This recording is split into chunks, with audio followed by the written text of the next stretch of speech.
이 시간에는 은혜 받은 성도의 삶이란 제목으로 하나님 말씀을 전하도록 하겠습니다. 제가 말하는 사람이 누군지 한번 맞춰보세요. 역도를 했고요, 교수도 했고요, 문화체육관광부 2차관도 했고요, 믿음이 좋은 여자분이에요. 누굴까요? 예, 정답. 네, 선물은 없습니다. 네, 이 장미란 씨가 굉장히 믿음이 좋아요. 그런데 2023년에 유퀴즈라는 그 프로그램에 나왔어요. 나와서 이렇게 이야기했습니다. 사실 저를 지금까지 도와준 키다리 아저씨가 있었습니다 라고 말했어요. 그런데 그분이 이렇게 후원을 해가지고 지금까지 역도도 하고 올 수 있었는데, 그분의 조건이 하나 있었어요. 아무한테도 말하지 마라. 후원의 조건이 아무한테도 말하지 마라. 그런데 그분이 돌아가시고 나서 장미란 씨가 누군지 이제 밝혔습니다. 누구냐면 바로 그 오뚜기 카레 아시죠? 맛있는 오뚜기 카레, 거기에 회장님이었던 함태호 장로님이었어요. 그 장로님께서 그렇게 장미란 씨를 후원하고 나누고 돕다가 이제 돌아가신 후에 그 장례식에 장애우들이 수백 명이 온 거예요. 가족들도 몰랐어요. 수백 명이 온 걸 와서 보니까 장로님이 아무도 모르게 수많은 사람들을 나누고 돕고 하는 삶을 살아가셨더라는 거예요. 그 이야기를 들으면서 야, 멋있다. 그리스도인이, 예수 믿는 사람이 정말 이 세상 사람 가운데 너무 멋있는 빛과 소금으로 살고 있구나라고 이렇게 은혜를 받은 적이 있습니다. 바로 오늘 본문도 이와 같이 나눔에 대한 이야기를 하고 있고요, 그 정반대의 이야기도 하고 있습니다. 뭐냐면 초대교회가 서로 나누었던 이야기와 방금 읽은 아나니아 삽비라가 욕심을 부리고 거짓을 행하다 죽은 이야기가, 오늘 이 상반된 이야기가 오늘 본문 안에 나오고 있습니다. 이 시간에 이 말씀을 통해서 우리에게 주시는 교훈 두 가지를 살펴보도록 하겠습니다. 첫째는 나누는 삶을 살아가라입니다. 따라하겠습니다. 나누는 삶을 살아가라. 네, 우리 32절 말씀을 같이 한번 읽어볼까요? 32절, 4장 32절 시작.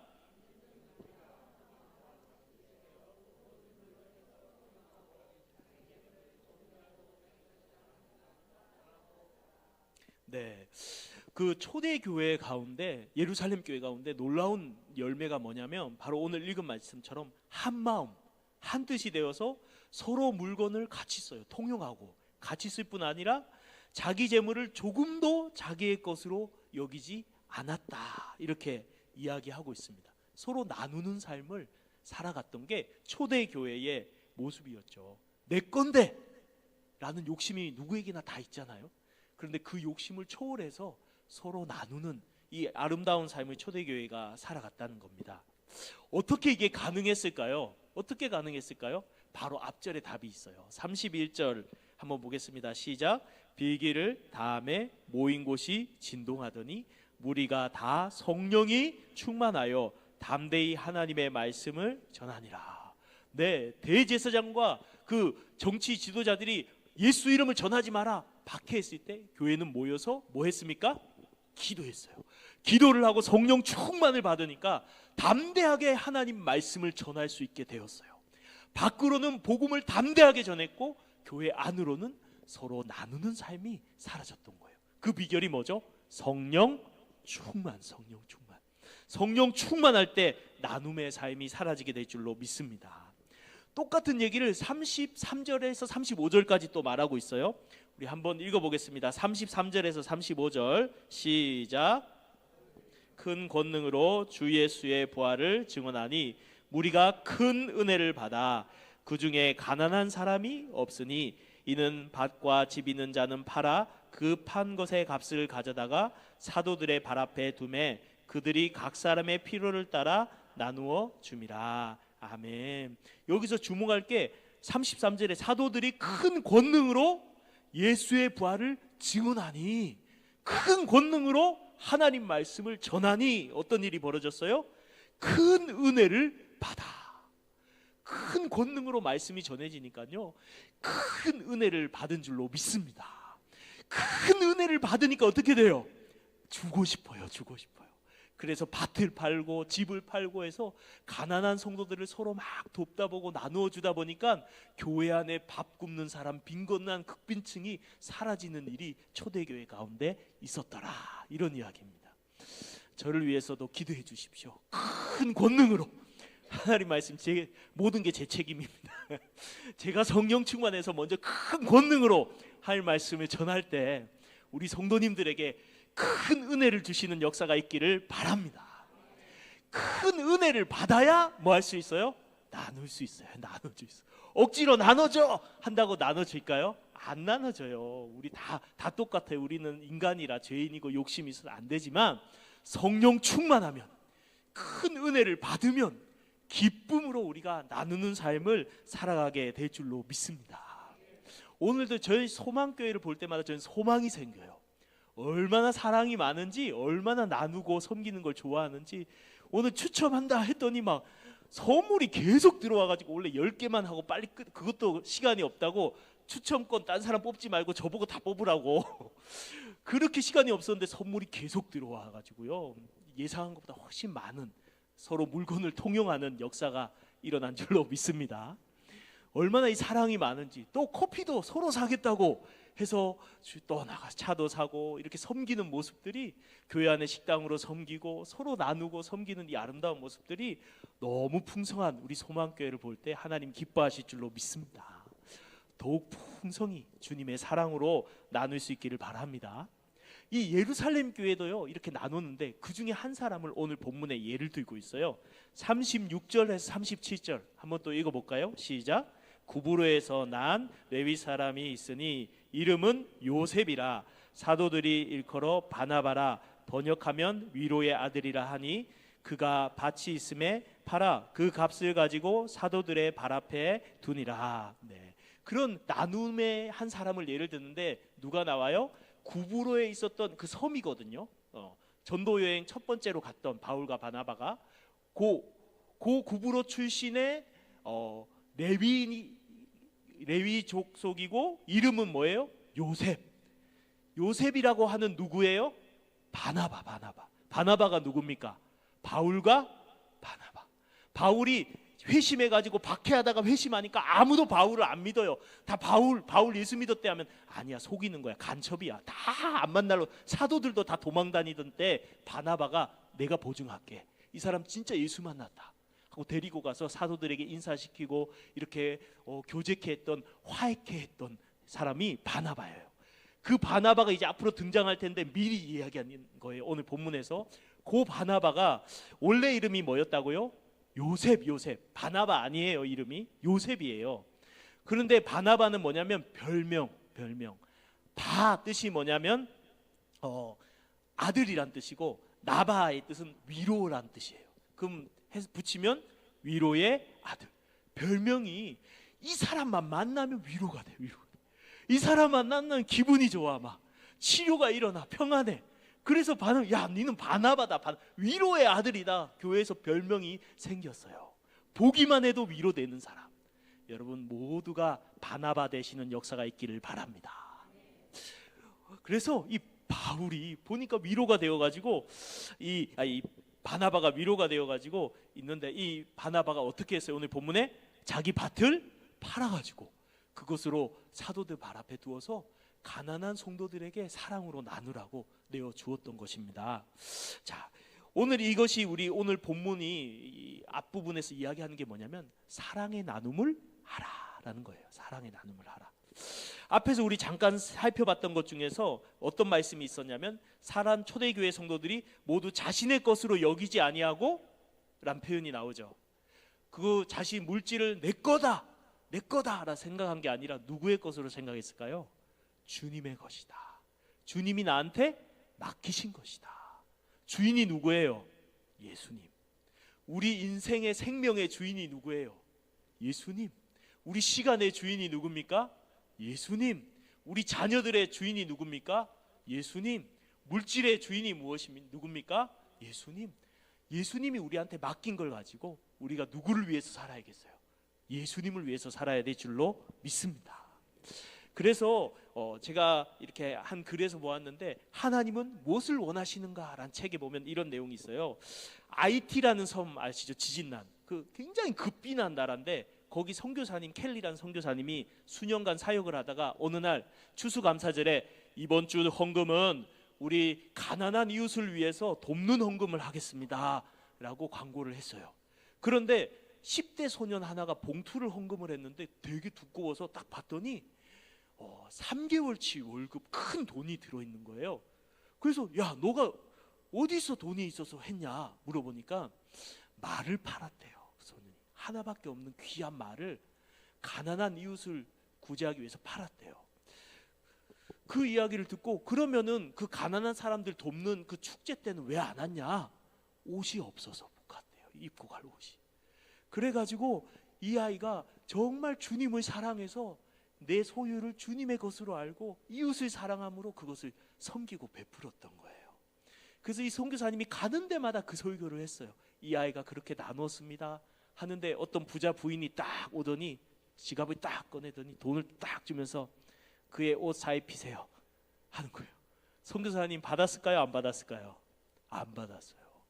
정색을 딱 하면서 하는 말이 제가 그 이야기를 한 거는 그 아이 옷값을 받으려고 한 게 아니라 그 아이와 같이 우리 선생님도 주위에 있는 가난한 이웃에게 주님의 마음으로 섬기라고 이야기를 한 겁니다. 그렇게 고면을 했대요. 사랑하는 성도님들, 우리가 가진 모든 것이 우리 주님의 것인 줄로 믿습니다. 그리고 그 마음으로 우리가 사랑을 가지고 서로 나누는 삶을 사시기를 주님의 이름으로 축복합니다. 초대교회가 이렇게 나누는 삶을 살았잖아요. 이걸 따라한 사람들이 있어요. 누굴까요? 공산주의, 사회주의. 공동 생산해가지고 다 번 거를 압수해가지고 강제로 다 돈을 압수해가지고 그걸 다시 재분배하는 게 공산주의잖아요. 그런데 기독교는요 공산주의가 아닙니다. 뭐가 다르냐? 사유재산을 인정합니다. 기독교는 강제로 안 뺐습니다. 자발적으로 감동해서 나누는 것이 기독교인 줄로 믿습니다. 강제로 빼앗고 강제로 취해서 나눠준 게 아니라 하나님이 감동을 주시니까 나누는 것, 그것이 바로 기독교인 줄로 믿습니다. 초대 예루살렘 교회는 이렇게 나누는 삶을 자발적으로 막 살아갔어요. 시키지도 않았는데 헌금 좀 하세요 하지도 않았는데 구제하세요 하지도 않았는데 그냥 와서 이웃을 위해서 막 나눠줬어요. 그렇게 살 수 있었던 이유가 뭘까요?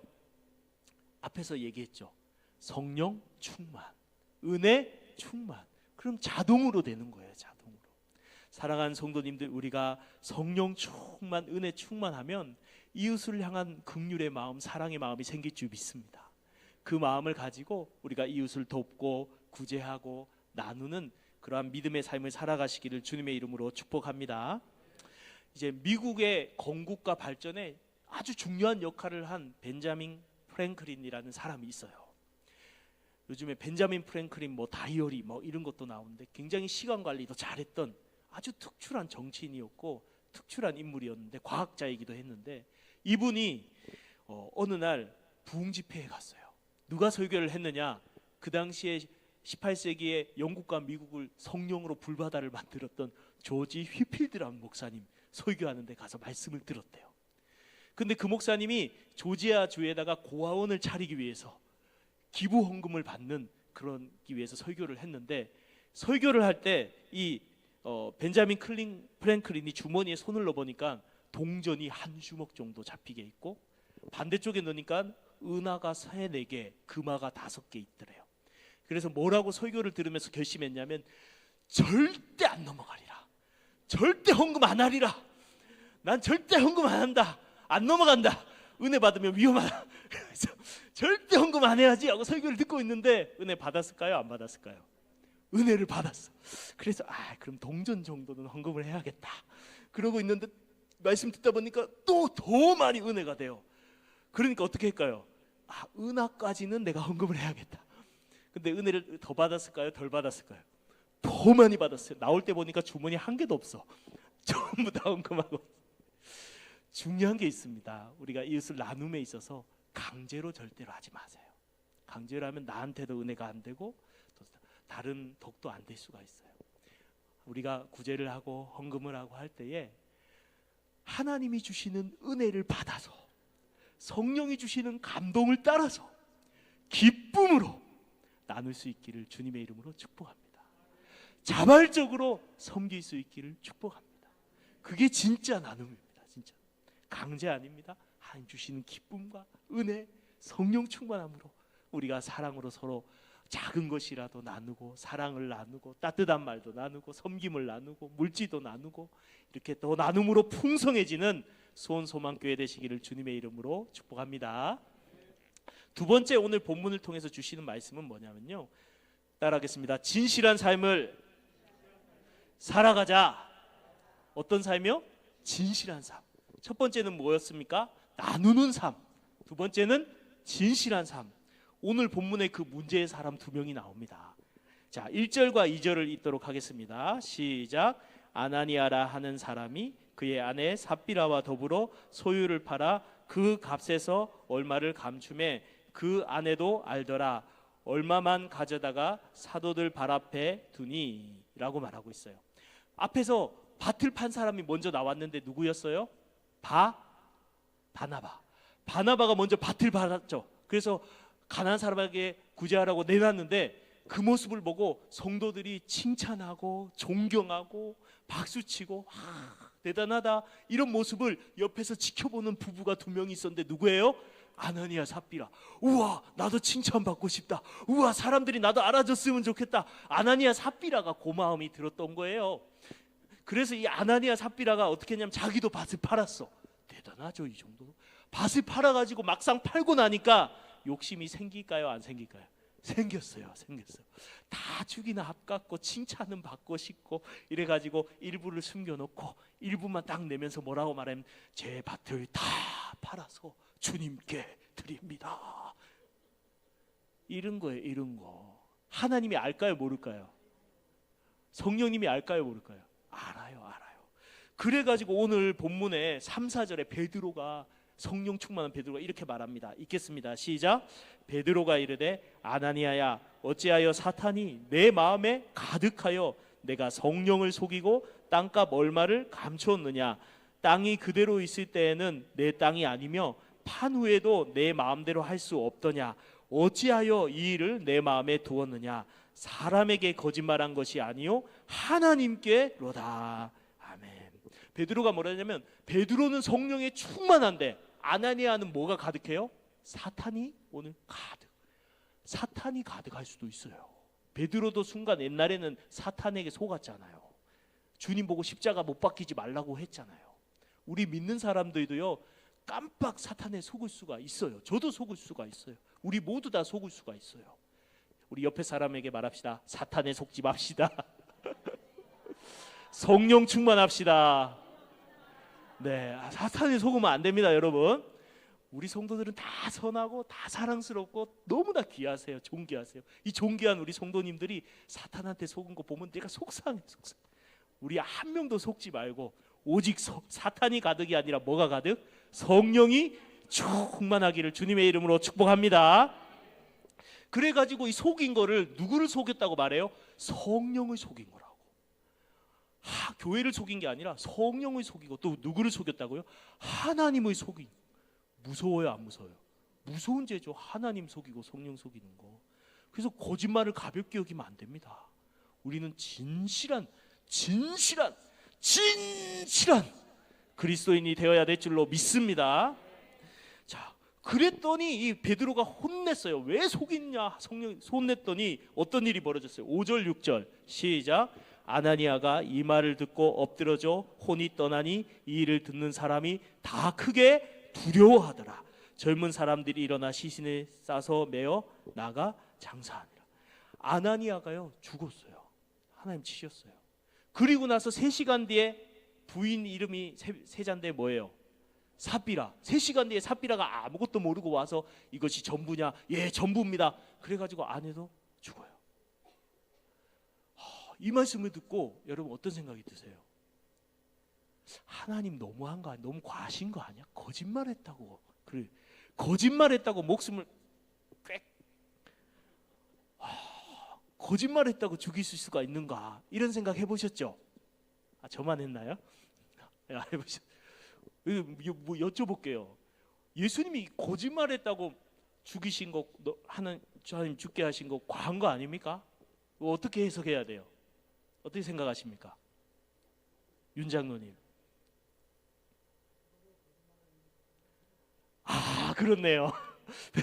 베드로는 모른다고 3번 했는데 베드로는 살려줬는데 하나님의 주권, 예, 맞습니다. 하나님의 절대적인 주권하에 이루어진 줄로 믿습니다.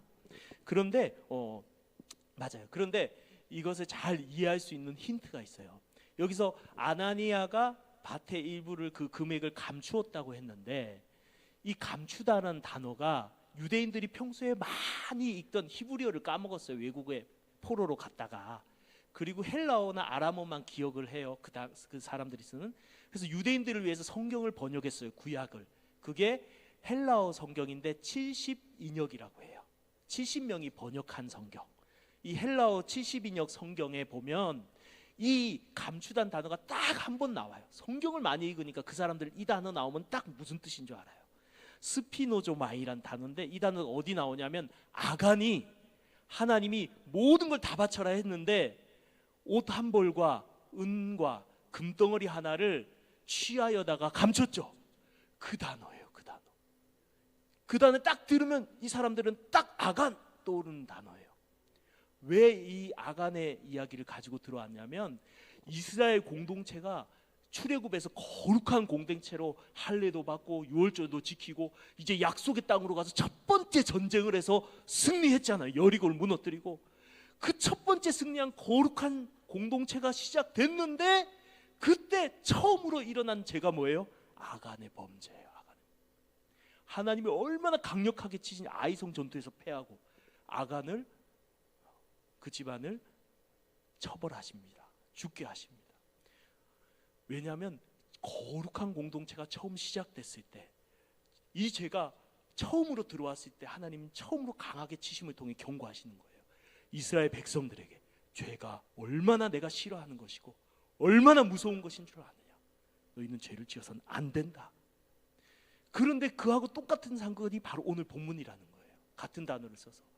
초대교회가 이제 성령 충만을 받고 복음도 전하고 사랑으로 막 나누기 시작했는데, 처음으로 오늘 본문에 죄가 들어왔어요. 어떤 죄예요? 거짓말하는 죄. 거짓말하는 죄. 그것을 하나님이 가만히 두시지 않고 아나니아 삽비라의 사건을 통해서, 치심을 통해서 교회 가운데 이 거짓의 죄가 얼마나 하나님이 진노하시고 무서운 죄인 줄 아느냐라고 경고하시는 겁니다. 그래서 그 말씀을 듣고 크게 두려워하니라가 2번이나 강조하고 있어요. 자, 마치 이런 것과 비슷해요. 어린애가 처음에, 자녀들이 자라잖아요. 처음에 이쁘게 자라고 하는데 애가 처음에 가르쳐 주지도 않았는데 거짓말을 해. 우리 아들도 거짓말 한번 했거든요. 제가 거짓말 안 하는데 이거 죄인이라 태어날 때부터 거짓말을 했어요. 그래갖고 제가 엄청 혼냈어요. 엄청. 언제는 또 도둑질을, 이제 본의 아니게 도둑질인 줄 모르고 갖고 온 거에 친구 어린이집 갔다가 친구 장난감을 들고 온 거예요. 완전 눈물 쏙 빼고 완전히 혼냈어요. 안 혼내면 어떻게 될까요? 해도 되나 보다, 괜찮네, 계속 그 다음에 죄로 이어져요. 근데 크게 한번 딱 혼내니까 그 뒤로 안 해요. 그래서 애들이 거짓말하고 도둑질은 제일 무서운 죄로 여기, 애들이 예배 안 드리는 것도 굉장히 무서운 죄로 여기. 이것과 마찬가지로 하나님은 교회가 처음 시작될 이때에 하나의 모델로, 표본으로 죄에 대한 강한 심판을 통해서 하나님이 죄를 얼마나 싫어하시는지, 그게 얼마나 무서운 것인지, 가볍게 여기면 안 된다는 것, 특별히 거짓말의 죄, 하나님이 싫어하신다는 것을 분명히 말씀하신 사건인 줄로 믿습니다. 이 말씀 들으니까 우리도 좀 두려운 마음이 생기죠. 거짓말하면 하나님이 기뻐하신다, 안 기뻐하신다? 안 기뻐하신다. 우리는 거짓말을 해서는, 거짓을 행해서는 안 될 줄로 믿습니다. 그리스도인 이와 반대의 삶을 살아가야 돼요. 어떠한 삶? 진실한 삶. 사랑하는 성도님들, 진실한 그리스도인이 되시길 바랍니다. 예수 믿는 것들 맨날 거짓말해. 예수 믿는 것들이 다 사기쳐. 저도 그 얘기 듣고 너무 상처받았어요. 예전 2번 뛰어넘은 교회 영도에 있을 때에 어떤 믿음 좋은 청년이 우리 아버지가 목사님 왜 예수님 안 믿는 줄 아세요? 사업을 하시는데 건축 일을 하시는데 안수 집사님이라고 어떤 분이 우리 교회 안수 집사님 훌륭하세요. 다. 근데 그쪽에 거기 영도 어디 그 안수 집사님이라고 해갖고 같이 거래를 했는데 물건만 떼가고 돈도 안 주고 지금까지 안 갚고 있고 그래가지고 손해를 많이 보고 아버지가 그 뒤로 교회 안 다니는 거라고. 제가 너무 미안해서 무슨 말을 해야 될지 모르겠어요. 사랑하는 성도님들, 우리 그리스도인들은 하나님이 진실하시니까 우리도 진실할 수 있기를 주님의 이름으로 축복합니다. 거짓이 아니라 참된 말을 할 수 있기를 바랍니다. 이영표 선수 아시죠? 축구 선수. 그 사람이 이제 현역으로 토트넘에 갔잖아요. 손흥민 전에. 거기서 얼마나 부지런합니까? 오전 운동을 하려고 축구 연습을 하려고 시키지도 않았는데 나와서 막 운동을 하고 있으니까 토트넘 감독이 오더니 어깨 동무를 딱 해요. 그러면서 이영표 선수한테 물은 거예요. 몇 살이니? 너? 영표, 너 몇 살이야? 그런데 축구 선수는 아시죠? 나이가 몸값인 걸. 나이 차면 잘려요 나중에. 순간 몇 살이야 딱 하는데 이영표 선수 나이가 그때 몇 살이었냐면 만 29세였어요. 그런데 순간적으로 뭐라고 대답하냐면 28이요. 그때가 언제냐면 이영표 선수가 그러고 나서 얘기하고 연습을 하는데 오전 내내 마음이 괴로워서 운동이 안 돼요. 집에 돌아가서 고민했대요. 나한테 1분만 고민할 시간이 있었다면 나는 분명하게 그 유혹을 무리치고 진실되게 저는 29입니다 말했을 텐데 1초라는 그 짧고 그 날카로운 예리한 그 시간 그 순간에 손해가 볼까봐 내 유익을 위해서 순간적인 그 순간에 거짓말을 했다. 나는 1초 앞에서 진실한 그리스도인이 아니었다. 이렇게 고백하더라고요. 여러분 거짓말은요 시간을 많이 주면 우리가 회개하고 거짓말 생각했다 거짓말 안 하고 진실을 말하기는 좀 쉽지만 순간의 1초가 위험합니다. 순간 모면하려고 순간 유익을 얻으려고 나도 모르게 거짓말이 나갈 수가 있어요. 우리 모두 다 그래요. 우리 모두 다 넘어진 적이 있으실 거예요. 우리가 참으로 그건 하나님이 기뻐하시는 일이 아니에요. 1초 앞에서라도 전혀 망설임 없이 하나님 앞에서 살아가시기를 바랍니다. 하나님 앞에서 진실하시길 바랍니다. 손해를 봐도 진실하시길 바랍니다. 하나님께서 그 사람을 통해서 예수님이 진실한 분임을 그분의 구원이 참되신 것임을 세상에 우리를 통해서 보여주실 줄로 믿습니다. 그러므로 사랑하는 성도님들 항상 하나님 앞에 진실한 믿음으로 살아갈 수 있는 우리 성도님들이 다 되시기를 주님의 이름으로 축복합니다. 말씀을 맺겠습니다. 오늘 본문은 참 부담이 되는 말씀인데 우리에게 아주 중요한 말씀입니다. 첫 번째 우리는 나누는 삶을 살아가야 될 줄 믿습니다. 강제가 아니라 하나님이 내게 감동을 주시고 은혜를 주실 때 기쁨으로 자원함으로 나누는 삶을 살아가시기 바랍니다. 두 번째는 진실한 삶을 살아가시기 바랍니다. 사람 앞에서가 아니라 하나님 앞에서 내가 정직하게 하나님 앞에서 1초의 망설임도 없이 진실을 말함으로 하나님의 진실하심을 사람들 가운데 드러낼 수 있는 우리 성도님들이 되시기를 주님의 이름으로 축복합니다.